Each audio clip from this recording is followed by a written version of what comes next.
오늘은 3월 29일 사무엘상 30장 1절부터 15절입니다. 1절부터 5절까지입니다. 다윗과 그의 사람들이 사흘 만에 시글락에 이른 때에 아말렉 사람들이 이미 네겝과 시글락을 침노하였는데 그들이 시글락을 쳐서 불사르고 거기에 있는 젊거나 늙은 여인들은 한 사람도 죽이지 아니하고 다 사로잡아 끌고 자기 길을 갔더라. 다윗과 그의 사람들이 성읍에 이르러 본즉 성읍이 불탔고 자기들의 아내와 자녀들이 사로잡혔는지라. 다윗과 그의 함께한 백성이 울 기력이 없도록 소리를 높여 울었더라. 다윗의 두 아내 이스라엘 여인 아히노암과 갈멜 사람 나발의 아내였던 아비가일도 사로잡혔더라. 이제 전쟁에서 블레셋 방백들이 다윗을 거부했기 때문에 아기스 왕은 다시 너가 있던 시글락으로 돌아가라 해서 사흘 만에 돌아왔어요. 돌아왔는데 정말로 예상치 못했던 광경을 보게 되었죠. 그 짧은 시간에 그 사흘 만에 아말렉이 시글락을 쳐들어온 겁니다. 쳐들어와서 모든 걸 불사르고 그리고 여자들, 늙은 여인, 젊은 여인들은 다 잡아간 거예요. 그리고 어린아이들도 다 잡아간 거예요. 그러니까 다윗을 추종했고 따랐던 모든 남자들이 아내와 자녀들 다 잃어버린 것이죠. 너무너무 깜짝 놀란 상황이 벌어진 거예요. 그래서 성경을 보니까 4절에 보니까 다윗과 그와 함께한 백성이 울 기력이 없도록 소리를 높여 울었더라. 통곡을 하는 겁니다. 더 이상 울 수 없을 정도로까지 울면서 남자들이 눈물을 흘리며 있는 거예요. 소리를 내며 우는 거예요. 그리고 5절에 보니까 다윗의 두 아내도 잡혀갔더라 이렇게 표현되고 있어요. 다 잡혀간 거예요. 여러분, 또 감당할 수 없는 문제를 또 만난 것입니다. 어찌할 바를 모르는 대단히 심각한 문제를 또 다윗을 추종했던 사람들이 만나게 된 거예요. 근데 분명히 알아야 될 게 있어요. 무엇일까요? 하나님을 사랑하고 믿는 자, 하나님을 따르는 자들에게 벌어지고 있는 고난은 다 하나님이 허락한 것이다.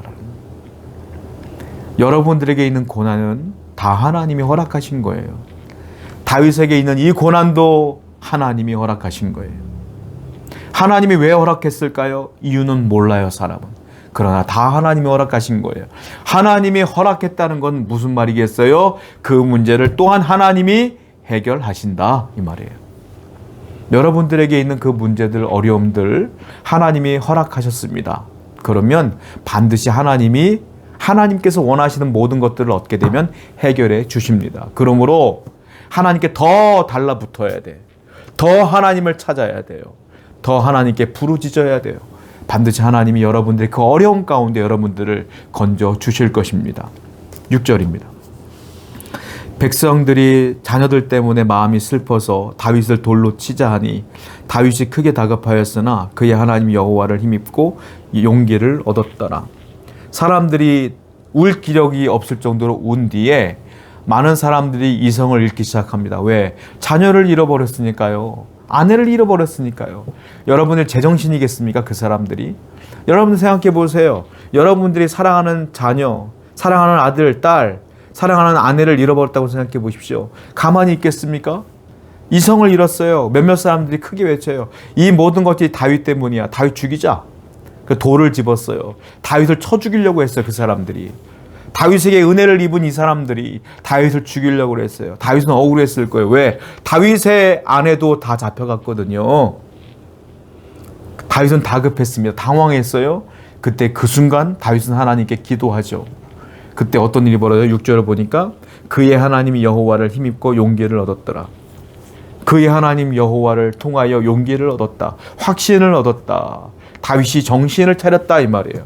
그런데 사무엘상에 보면 성경에 뭐라고 기록되어 있어요? 하나님을 뭐라고 표현합니까? 그의 하나님이라고 표현해요. 다른 말로 다윗의 하나님이라고 표현해요. 다윗 입장에서 볼 때는 어떤 표현일까요? 나의 하나님 이렇게 표현하는 거예요. 여러분, 아무리 어렵고 힘든 상황이라도 하나님은 저 사람이 하나님이 아닙니다. 어떤 유명한 목사님이 하나님이 아닙니다. 그 하나님은 당신의 하나님이에요. 여러분들 그 위기를 만날 때 이런 고백을 해야 돼요. 나의 하나님, 나를 도우소서. 그때 하나님은 다윗에게 용기를 주셨다. 믿음을 주셨다. 확신을 주셨다. 그래서 그 위기를 이겼다 이 말이에요. 성도 여러분, 위기를 극복하는 방법은 나의 하나님 하고 고백하는 겁니다. 그럴 때 힘이 생길 줄로 믿어요. 오늘도 여러분들이 하나님을 고백하는 여러분 되기를 축원드립니다. 9절부터 보겠습니다. 7절부터 보겠습니다. 다윗이 아히멜렉의 아들 제사장 아비아달에게 이르되 원하건대 에봇을 내게로 가져오라. 아비아달이 에봇을 다윗에게로 가져가매 다윗이 여호와께 묻자와 이르되 내가 이 군대를 추격하면 따라잡겠나이까 하니 여호와께서 그에게 대답하시되 그를 쫓아가라. 네가 반드시 따라잡고 도로 찾으리라. 다윗이 하나님께 용기를 얻고 제사장 아비아달을 부릅니다. 너는 에봇을 가지고 와라. 가지고 왔어요. 그리고 하나님께 기도하기 시작합니다. 하나님, 내가 아말렉을 쫓아가면 잡겠습니까? 그때 하나님이 바로 응답을 해주셨어요. 쫓아가라. 쫓아가면 그들을 잡을 수 있을 것이다. 그리고 그 자녀들을 구원하라. 하나님이 명령하셨어요. 그래서 그리고 다윗은 사람들에게 쫓아가자라고 말하는 장면이에요. 하나님이 응답하신 것이죠. 여러분, 사울 왕과 다윗은 여기서 극명하게 대조적으로 등장합니다. 사울은 아무리 하나님께 부르짖어도 하나님은 대답하지 않았어요. 왜? 하나님이 떠났으니까. 불순종했으니까. 그런데 하나님의 사랑하는 다윗이 부르짖었을 때 하나님은 어떻게 했어요? 그 즉시 응답하더라. 하나님의 응답은 누가 받습니까? 하나님이 사랑하는 자에게. 하나님의 응답은 하나님 말씀에 순종하는 자에게 임한다. 여러분, 위기를 만날 때 우리에게 필요한 건 하나님의 응답 아닙니까? 응답은 여러분들이 온전히 말씀에 순종하는 자가 되었을 때에 내려오는 거예요. 오늘도 그러므로 하나님이 사랑하는 여러분들에게 응답 주실 줄로 믿습니다. 9절부터 10절입니다. 이에 다윗과 또 그와 함께한 600명이 가서 부솔 시내에 이르러 뒤떨어진 자를 거기 머물게 했으되 곧 피곤하여 부솔 시내를 건너지 못하는 200명을 머물게 했고 다윗은 400명을 거느리고 쫓아가니라. 600명이 출발을 했는데요. 200명이 기력이 쇠하여 쫓아가지를 못해요. 그래서 다윗은 200명은 놔두고 400명만 데리고 쫓아갑니다. 600명도 많은 군대가 아니에요. 군대로 따지면. 근데 거기에 3분의 2만 남았어. 3분의 1은 못 쫓아가. 400명 가지고 구출 작전을 펼치는 거예요. 얼마나 어려운 상황이 닥치게 되었습니까? 여러분, 이 하나님의 명령에 따라 다윗은 쫓아가는 겁니다. 이걸 다른 말로 뭐라고 말하냐? 하나님의 명령에 순종하는 걸 뭐라고 말하냐? 사명이라 그래요. 사명. 다윗은 지금 사명을 감당하는 거예요. 그런데 사명을 감당할 때 다 모든 것이 잘 되느냐? 그렇지 않아요. 함께 출발했던 200명이 낙오되었다라는 거예요. 그럼에도 불구하고 다윗은 그 사명을 따라가는 거야. 왜? 하나님의 말씀이 있었고 확신이 있으니까. 여러분들이 하나님에 대한 믿음을 갖고 나갈 때 여러분들에게도 사명이 있죠. 신앙생활하는 사람들에게는 다 사명이 있어요. 그 사명 가운데에 얼마나 어려운 일이 많겠습니까? 그래도 하나님을 확신하는 여러분들이라면 그냥 가는 거야. 가다 보면 하나님이 가라고 하는 이유가 나타나고 그 어려움 가운데 여러분들이 굴복당하지 아니하며 하나님 의지하며 나가면 반드시 승리가 있을 줄로 믿습니다. 우리는 사명의 길을 멈춰서는 안 됩니다. 11절부터 볼게요. 무리가 들에서 애굽 사람 하나를 만나 그를 다윗에게로 데려가다가 떡을 주어 먹게 하며 물을 마시게 하고 그에게 무화과 뭉치에서 뗀 덩이 하나와 건포도 2송이를 주었으니 그가 밤낮 사흘 동안 떡도 먹지 못하고 물도 마시지 못하였음이니라. 그가 먹고 정신을 차림에 다윗이 그에게 이르되 너는 누구에게 속하였으며 어디에서 왔느냐 하니 그가 이르되 나는 애굽 소년이요 아말렉 사람의 종이더니 사흘 전에 병이 들매 주인이 나를 버렸나이다. 우리가 그렛 사람의 남방과 유다의 속한 지방과 갈렙 남방을 침노하고 시글락을 불살랐나이다. 다윗이 그에게 이르되 네가 나를 그 군대로 인도하겠느냐 하니 그가 이르되 당신이 나를 죽이지도 아니하고 내 주인의 수중에 넘기지도 아니하겠다고 하나님의 이름으로 내게 맹세하소서. 그리하면 내가 당신을 그 군대로 인도하리라 하니라. 한참을 쫓아가는데 길가에 소년 하나가 쓰러져 있는 겁니다. 죽어가는 소년이 있었어요. 그래서 다윗이 그 소년을 먹을 것을 주고 물을 주면서 살려내요. 알고 보니까 사흘 동안 먹지도 못하고 마시지도 못한 거예요. 이유를 물어보았어요. 넌 누구냐? 애굽의 종입니다. 아말렉 사람들이 나를 잡아다가 종으로 삼았습니다. 그런데 내가 병이 드니까 주인이 나를 버리고 간 거예요. 당신이 나를 살렸군요. 이 말이에요.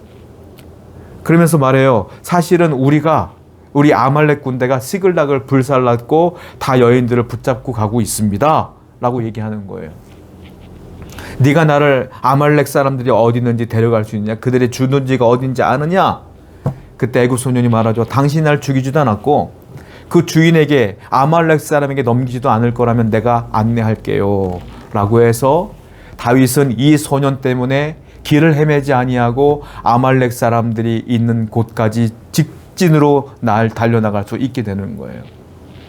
죽어가는 그 소년을 모른 척하지 않고 마음은 급하지만 생명을 살리기 위하여 다윗이 은혜를 베풀었죠. 그런데 그 애굽 소년이 정신을 차리고 기운을 차린 뒤에 다윗에게 또 은혜를 베풀죠. 여러분, 은혜는 베푸는 자에게 돌아오게 돼 있어요. 여러분들이 여러분 주위에 있는 하나님의 형제 자매들에게 은혜를 베풀면 그 은혜가 돌아오게 돼 있어. 하나님이 갚아줘요. 그러므로 항상 사랑을 갖고 살아가는 여러분 되기를 축원드립니다. 그런데 마침 하나님께서 이 애굽 소년을 마치 다윗이 만나게 하려고 일부러 떨궈 놓은 것 같아, 느낌이. 그렇지 않습니까? 예상치 못하는 방법으로 하나님은 애굽 그 소년을 통하여 아말렉 사람들까지도 하나님께서 다윗을 인도하기 위하여 이 방법을 선택하셨다. 하나님은 어떤 분일까요? 우리를 예상치 못한 방법으로 도우시고 인도하시는 분이시다. 오늘도 하나님은 일하고 계셔요. 여러분들만을 위하여 일하고 계심을 분명히 믿어서 하나님을 바라보며 기뻐하며 소망을 품고 살아가는 여러분 되기를 축원드립니다. 기도합시다. 하나님은 우리를 사랑하시고 우리를 통하여 일하시는 줄로 믿습니다. 예수님의 이름으로 기도드렸습니다. 아멘.